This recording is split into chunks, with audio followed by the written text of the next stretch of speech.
Why is Retatrutide working incredibly well for some people, and then others, it barely works? It's not the dose, it's not the brand either. It's actually 9 specific mistakes that the trial data completely exposes, and 3 of them aren't anywhere near what you would think. I'm Dr. Jones, DC, and I coach thousands of patients on GLP-1s and peptide optimization strategies.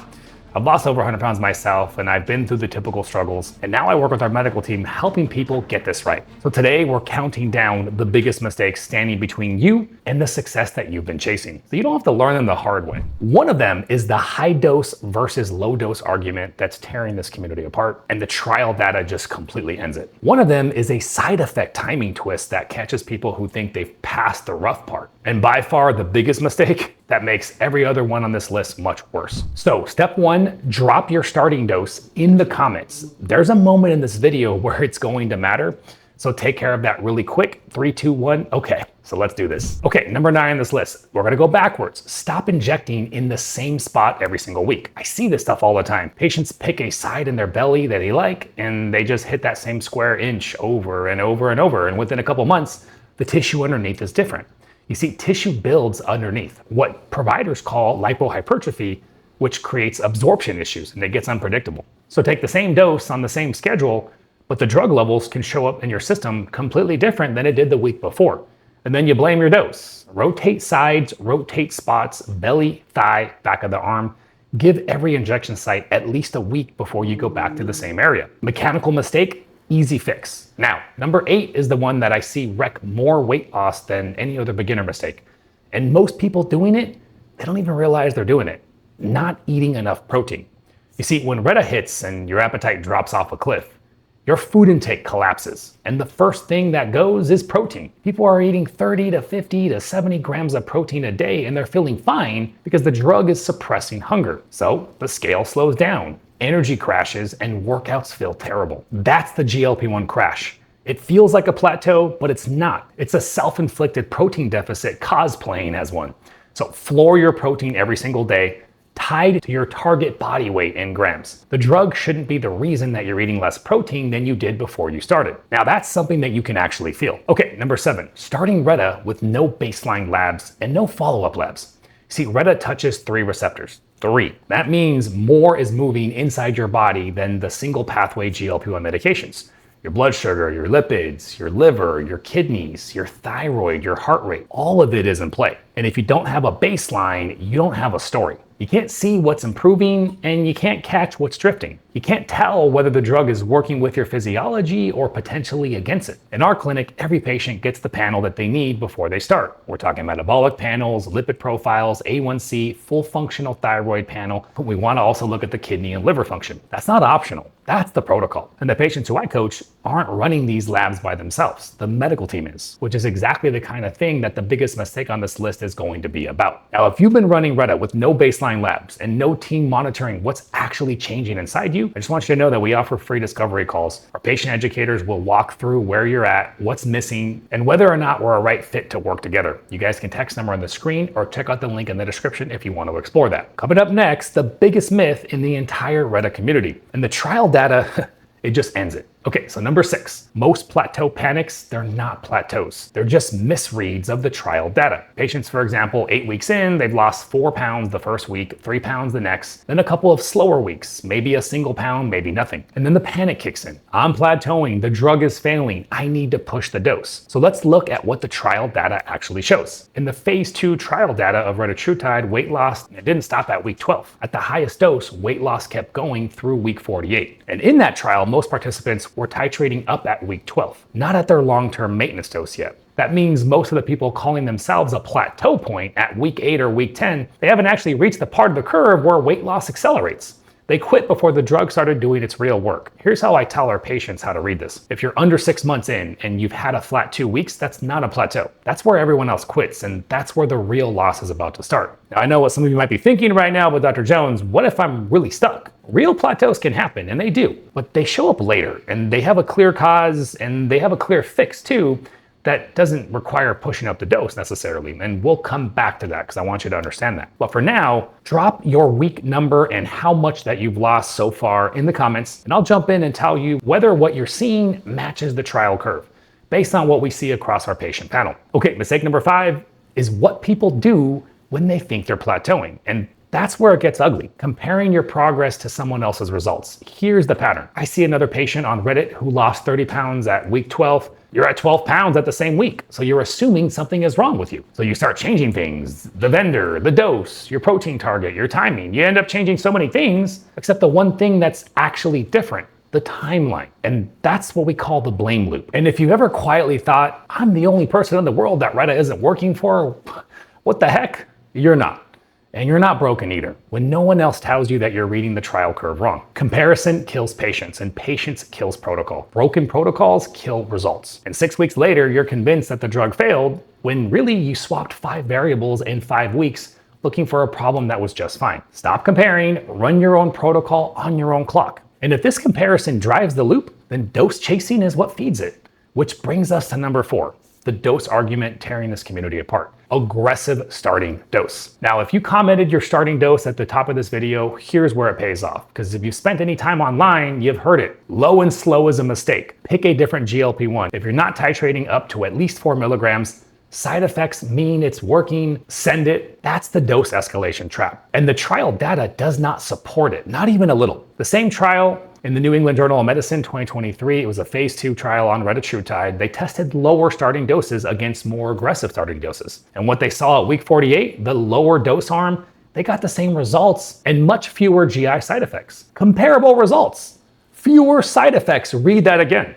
So when someone on TikTok tells you that 2 milligrams is for amateurs and you need to push that puppy up to 4 right out the gate, that argument was settled in the published trial data before most of the people fighting about it ever even ended up reading the paper. So what I tell patients who I coach is this: find your lowest effective dose. Hold it there, let the drug do its job.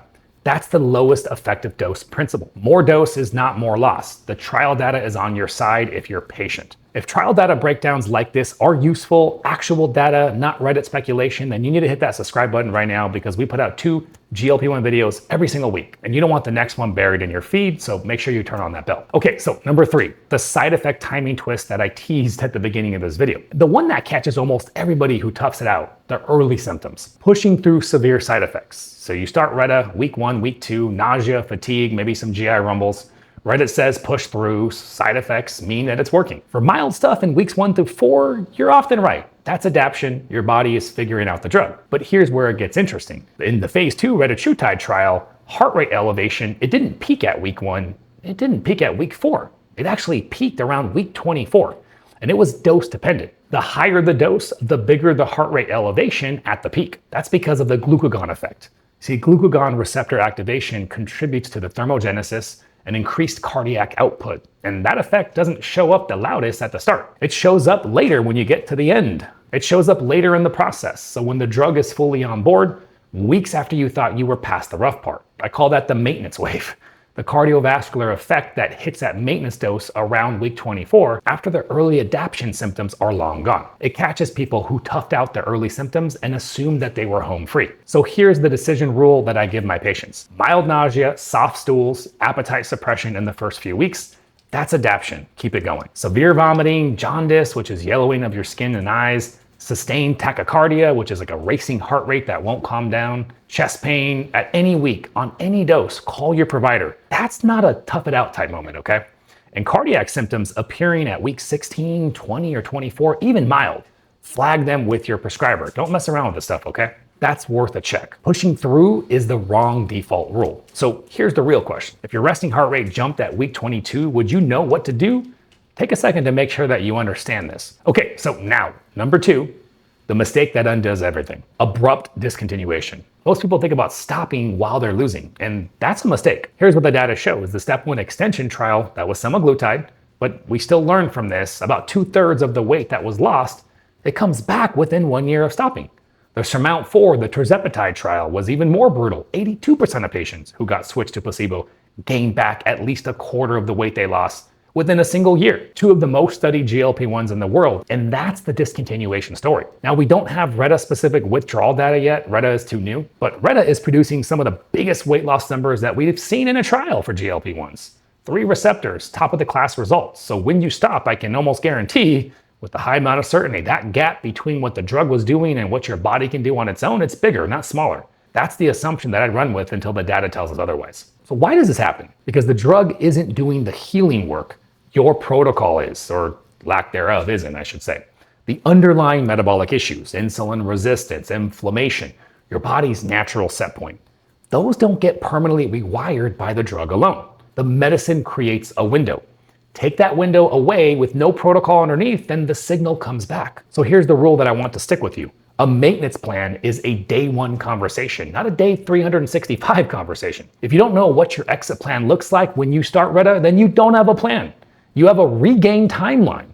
Stopping isn't the end of the protocol. It's the part that everybody forgets is part of the protocol. Now, real quick, if you want a full breakdown of what an actual exit plan off Retatrutide looks like, when to start tapering, how to step down, what to add in to hold the weight down, let me know in the comments if that would be helpful to you.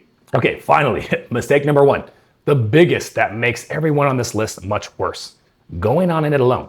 The whole list that we just walked you through, every single one of the 8 other mistakes is either solved by a medical team or worse without one. Number 9, same spot injections. A provider fixes that in 30 seconds. Number 8, protein floor. A coach working underneath their medical provider will catch that number tied to your body weight. Number 7, labs. The medical team is running them. Without one, you're guessing. Number 6, the plateau panic. The team that knows the trial curve tells you to keep going through it, right? It tells you to push up the dose. Number 5, the blame loop. A team breaks it and comparison feeds it. Number 4, the dose escalation trap. A prescriber titrates by your physiology, not the next gram on the vial. And number 3, side effects. A team is watching for it. You won't see it come in and let alone know what to do properly. And number 2, abrupt discontinuation. A team is building your exit plan from day number 1. And without one, you have a regained timeline. Going on it alone isn't a cheap option. It's an expensive one, paid in lost weight loss, blown protocols, and side effects that you didn't see coming. And before I tell you what to do about this, I want you to be honest with yourself for a quick second. Out of the 9 that we just covered, how many did you just recognize in your own setup? Just count them in your head. Now, if you watch this whole video and you quietly recognize yourself in 3, 4, maybe more, that's not a failure on your part. That's a failure of being handed a powerful drug with no team. And that's what we're here to do. Our medical team, physicians, nurse practitioners, our patient educators, our coaches, run Reta protocols every single day. Real labs, real titration by your physiology, not by a Reta thread. A real exit plan built from the beginning. We treat Reta like the trial data wants us to, as a tool layered onto a metabolic foundation, not a standalone weapon. You guys can check out the link in the description, or you can text the number on the screen if you want to book a free discovery call for that. You'll get a chance to speak with our patient educators. They're going to walk through your history, what you've already tried, where you're at right now, and what your long-term goals actually look like. And then they're going to walk through what working with me, our coaches, and our medical team actually looks like. And then they're going to review programs and pricing so that you can see what long-term success could actually feel like for you. And if you're into this whole Retatrutide and peptide thing, then you need to check out that video next where I break down exactly what peptides are best to stack with your Retatrutide. We'll see you guys later.